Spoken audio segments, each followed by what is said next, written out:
Hi, hello, ನಮಸ್ಕಾರ. ಎಲ್ಲರೂ ಹೇಗಿದ್ದೀರಾ? Welcome back to my YouTube channel work life with Chandri. ಇದು ಥರ್ಸ್ಡೇ ಬ್ಲಾಗು. ಥರ್ಸ್ಡೇ ಅಂದರೆ ಆಫೀಸ್ ಡೇ. ನಾನು ಆಫೀಸ್ಗೆ ಹೋಗೋ ದಿನ. ಹೈಬ್ರಿಡ್ ಇರೋದ್ರಿಂದ ವೀಕ್ಲಿ 3 ಡೇಸ್ ಆಫೀಸ್ಗೆ ಹೋಗ್ತೀನಿ, 2 ಡೇಸ್ ಮನೇಲೇ ಇರ್ತೀನಿ. ಸೊ ಮಂಡೇ, ಥರ್ಸ್ಡೇ, ಫ್ರೈಡೇ ಆಫೀಸ್ಗೆ ಹೋಗೋದಿರುತ್ತೆ. ಆಫೀಸ್ಗೆ ಹೋಗೋದು ಅಂದರೆ ಯಾವಾಗಲೂ ಹರಿಬರಿನೇ. ಎಷ್ಟು ಬೇಗ ಎದ್ದರೂ ಟೈಮ್ ಅಂತೂ ಸಾಕಾಗೋದೇ ಇಲ್ಲ. ಸೊ ಬೆಳಗ್ಗೆ ಬೇಗ ಎದ್ದೇಳಬೇಕು ಅಂತಲೇ 5:30 ಒಂದು 6:30 ಒಂದು ಅಲಾರಾಮ್ ಇಟ್ಕೊಂಡಿರ್ತೀನಿ. ಸಪೋಸ್ 5:30 ಎದ್ದೇಳೋಕ್ಕಾಗಲಿಲ್ಲ ಅಂದರೆ 6:30 ಎದ್ದು ರೆಡಿಯಾಗಿ ಹೋಗೋಣ ಅಂತ. ಬಟ್ 6:30 ಎದ್ದೇಳೋಕ್ಕಾಗಲ್ಲ ಒಂದೊಂದು ಸರಿ. ಈ ಥರ ಹಾಗೇ ಎಷ್ಟೊಂದು ಸರಿ ಕ್ಯಾಬ್ನೂ ಸಹ ಮಿಸ್ ಮಾಡ್ಕೊಂಡಿದ್ದೀನಿ. ಇವತ್ತು ಸ್ವಲ್ಪ ಲೇಟಾಗೇ ಇದ್ದೆ, 6:45ಗೆ. ಸೊ ಆಫೀಸ್ಗೆ ಹೋಗೋದ್ರಿಂದ ಬ್ರೇಕ್ಫಾಸ್ಟ್, ಲಂಚು ಎಲ್ಲ ಪ್ರಿಪೇರ್ ಮಾಡಿ ಹೊರಡಬೇಕು.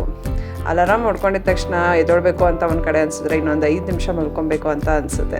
ಈ ಫೀಲ್ ಎಲ್ರಿಗೂ ಇರುತ್ತೆ ಅಂತ ಗೊತ್ತು. ಬಟ್ ನಮ್ಮ ರೆಸ್ಪಾನ್ಸಿಬಿಲಿಟೀಸ್ನ ನಮ್ಮನ್ನ ಮಲಗೋಕ್ಕೆ ಬಿಡೋದಿಲ್ಲ ಅಲ್ವಾ? ಸೊ ಇವತ್ತು ಥರ್ಸ್ಡೇ ಆಗಿರೋದ್ರಿಂದ ಸ್ವಲ್ಪ ಲೈಟಾಗಿ ರೈಸ್ ಐಟಮ್ ಬೇಡ ಅಂದ್ಬಿಟ್ಟು ಉಪ್ಪಿಟ್ಟು ಮಾಡೋಣ ಅಂದ್ಕೊಂಡು ಟಿಫನ್ಗೆ ತರಕಾರಿ ಎಲ್ಲ ಹೆಚ್ಚಿಟ್ಕೊಂಡು ಉಪ್ಪಿಟ್ಟು ಮಾಡ್ಕೊತಾ ಇದ್ದೀನಿ. ಆ್ಯಂಡ್ ಮಾರ್ನಿಂಗ್ ನಂದು ಡೇ ಸ್ಟಾರ್ಟ್ ಆಗೋದೇ ಜೀರಾ ವಾಟರ್ ಕುಡಿದು, ಪ್ಯಾರ್ಲಲ್ಲಿ ಜೀರಿಗೆ ನೀರನ್ನ ಕಾಯಿಸಿ ಬಿಸಿ ಮಾಡ್ಕೊಂಡು ಕುಡಿದು, ಆ್ಯಂಡ್ ರವೆನೂ ಸಹ ಬಿಸಿ ಮಾಡಿ ನಾನು ಉಪ್ಪಿಟ್ಟಿಗೆ ಅಂತ ರೆಡಿ ಮಾಡ್ಕೊತಾ ಇದ್ದೀನಿ. ನನ್ನ ಹಸ್ಬೆಂಡ್ ಬೆಳಗ್ಗೆ 6:30ಗೆ ಎದ್ದು ಅವರು ಜಿಮ್ಗೆ ಹೋಗ್ತಾರೆ. ಸೊ ನನ್ನ ಮಗ ಏನಾದರೂ ಈ ಟೈಮಲ್ಲಿ ಏನಾದರೂ ಎದ್ದರೆ ತುಂಬ ಕಷ್ಟ ಆಗುತ್ತೆ ಅಡುಗೆನೂ ಮಾಡಿ ಅವನು ಮ್ಯಾನೇಜ್ ಮಾಡೋದು. ಸೊ ಎಲ್ಲ ಸೈಲೆಂಟಾಗಿ ಅವ್ನಿಗೆ ಎಚ್ಚರ ಆಗ್ದಿರೋ ಥರ, ಸೈಲೆಂಟಾಗಿ ಸೌಂಡ್ ಮಾಡ್ದಿರೋ ಥರ ಅಡುಗೆನೆಲ್ಲ ಮಾಡ್ಕೊತಾ ಇರ್ತೀನಿ. ಸೊ ಲಂಚ್ಗೆ ಅಂತ ನಾನು ಉಪ್ಪಿಟ್ಟನ್ನ ತೊಗೊಂಡೋಗೋಕ್ಕೆ ಇಷ್ಟಪಡಲ್ಲ. ಅದಕ್ಕೋಸ್ಕರ ಲಂಚ್ಗೆ ನೆನ್ನೆ ನೈಟ್ ಸಾಂಬಾರಿದೆ, ಕಡಲೆಕಾಳು ಸಾಂಬಾರು. ಸೊ ಅದನ್ನು ಬಿಸಿ ಮಾಡಿಕೊಂಡು ರೈಸ್ನ ಇಟ್ಕೊಂಡಿದ್ದೀನಿ. ಮದುವೆ ಆಗೋಕ್ಕೂ ಮುಂಚೆ ಉಪ್ಪಿಟ್ಟು ತಿನ್ನಬೇಕು ಅಂತಂದರೆ ಹೇಳ್ತಾ ಇದ್ದೆ. ಮೀನ್ಸ್ ಉಪ್ಪಿಟ್ಟು ತಿನ್ನಬೇಕು ಅಂದರೆ ಯಾಕಮ್ಮ ಮಾಡಿದ್ಯಾ, ಉಪ್ಪಿಟ್ಟು ತಿನ್ನೋಕ್ಕಾಗಲ್ಲ ಅಂತ. ಬಟ್ ಈಗ ಅದೇ ಒಂದು ವೀಕ್ಲಿ ಯಾವಾಗಲೂ ಉಪ್ಪಿಟ್ಟು, ವೀಕ್ಲಿ ಒಂದು ಸರಿ ಅವರು 2 ಟೈಮ್ಸ್ ಉಪ್ಪಿಟ್ಟು ಮಾಡ್ತಾನೆ ಇರ್ತೀನಿ. ಉಪ್ಪಿಟ್ಟು, ಚಿತ್ರಾನ್ನ ಅವೆಲ್ಲ ವೀಕ್ಲಿ ಮಾಡ್ತಾನೆ ಇರ್ತೀನಿ ಈಗ, ಬಿಕಾಸ್ ಈಸಿ ಅಂತ. ಸೊ ಅಡುಗೆ ಮಾಡಿ ಎಲ್ಲ ಮುಗೀತು.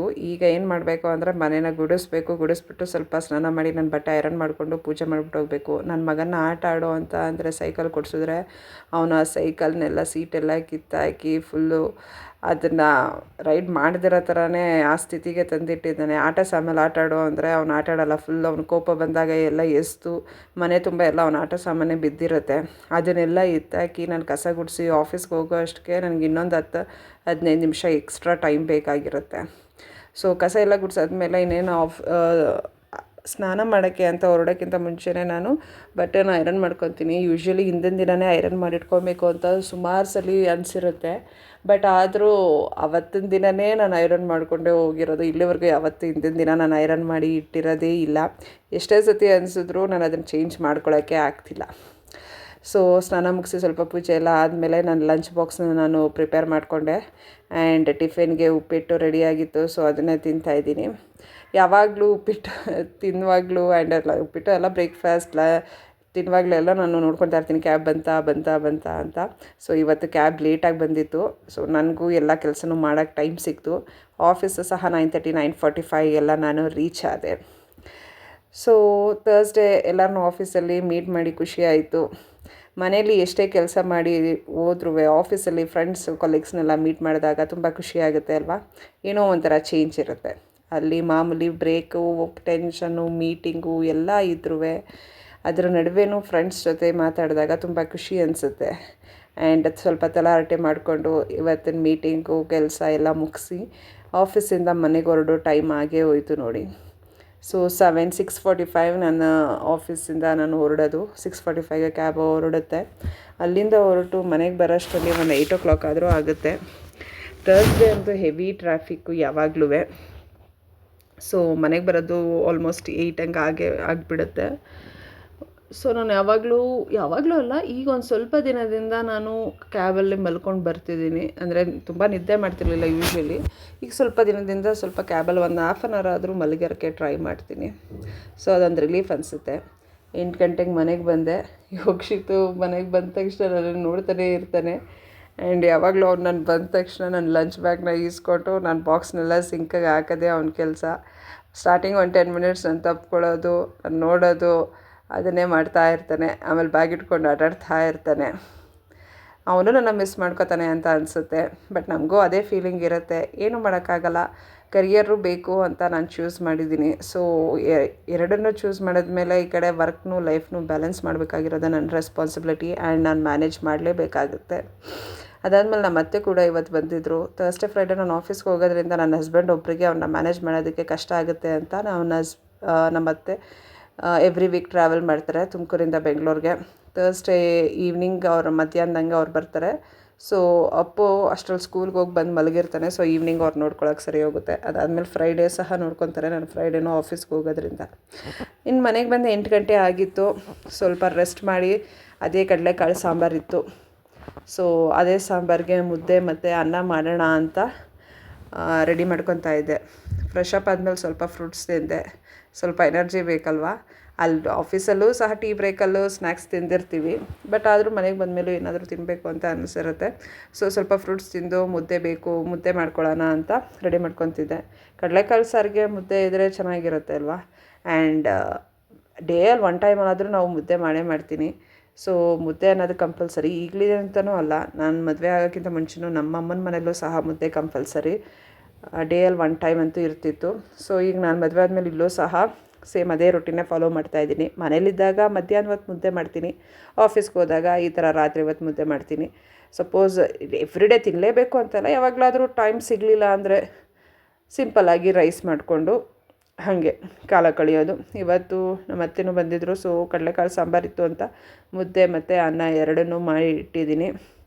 ಇದಾದಮೇಲೆ 9:30 ಅಷ್ಟರಲ್ಲಿ ಊಟ ಮಾಡ್ಕೊಳ್ಳೋಕ್ಕೆ ಟ್ರೈ ಮಾಡ್ತೀನಿ. ಮುಂಚೆ ಆದರೂ ಬಿಗ್ ಬಾಸ್ ಇತ್ತು. ಸೊ ಬಿಗ್ ಬಾಸ್ ನೋಡೋದ್ರಲ್ಲೇ ಟೈಮ್ ಹೋಗ್ತಿತ್ತು. ಈಗ ಬಿಗ್ ಬಾಸ್ ಇಲ್ಲ. ಆನ್ ಟೈಮ್ 9:30ಗೆ ಅಡುಗೆನ ರೆಡಿ ಮಾಡಿ ಎಲ್ರಿಗೂ ಊಟಕ್ಕೆ ಹಾಕ್ಕೊಡ್ತೀನಿ.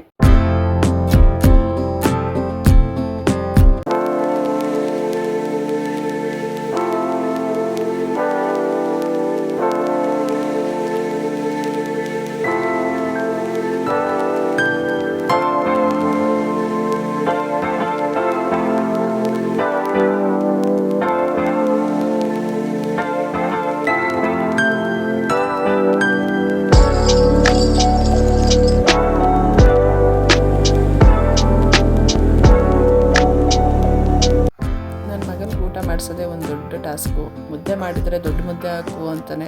ಅವ್ನು ತಿನ್ನೋದು 1-2-3 ತುತ್ತಾದರೂ ಸರಿ ಅವನಿಗೆ ದೊಡ್ಡ ಮುದ್ದೆ ಹಾಕಲೇಬೇಕು. ದೊಡ್ಡ ಮುದ್ದೆ ಹಾಕಲಿಲ್ಲ ಅಂದರೆ ಅದಕ್ಕೂ ಅಳ್ತಾ ಇರ್ತಾನೆ. ಆ್ಯಂಡ್ ಅನ್ನ ಮಾಡಿದ್ರು ಫುಲ್ ಅನ್ನನ ಖಾಲಿ ಮಾಡು ಅಂತಾನೆ. ಪಲ್ಯ ಮಾಡಿದ್ರು ಅಷ್ಟೇ ಫುಲ್ ಪಾತ್ರೆಲಿರೋದೆಲ್ಲ ಖಾಲಿ ಮಾಡಿ ಅವನಿಗೆ ಹಾಕಬೇಕು ಅಂತಾನೆ.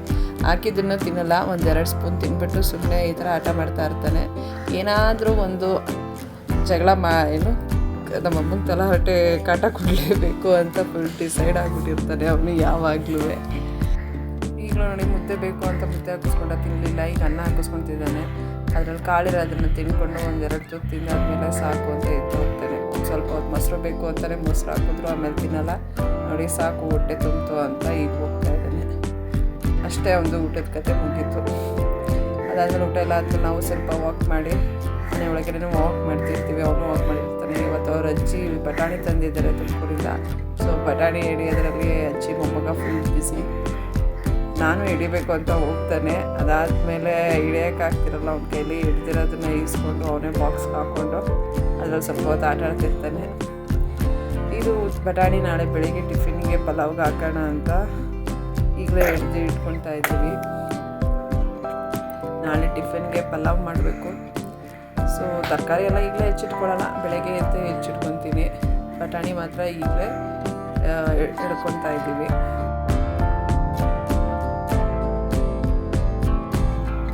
ಇದಾಗಿತ್ತು ನನ್ನ ಥರ್ಸ್ಡೇ ಬ್ಲಾಗ್. ನೀವು ಸಹ ವರ್ಕಿಂಗ್ ಮದರ್ ಆಗಿದ್ದರೆ, ನಿಮಗೂ ಸಹ ಸೇಮ್ ಫೀಲಿಂಗ್ ಇದ್ದರೆ ಕಮೆಂಟ್ ಸೆಕ್ಷನಲ್ಲಿ ಸೇಮ್ ಫೀಲಿಂಗ್ ಅನ್ನೋದನ್ನು ಕಮೆಂಟ್ ಮಾಡೋದು ಮರಿಬೇಡಿ.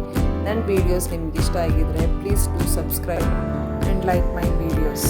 ಸಿಗ್ತೀನಿ ನೆಕ್ಸ್ಟ್ ವೀಡಿಯೋದಲ್ಲಿ. ಅಲ್ಲಿವರೆಗೂ ಟಾಟಾ, ಬೈ ಬಾಯ್.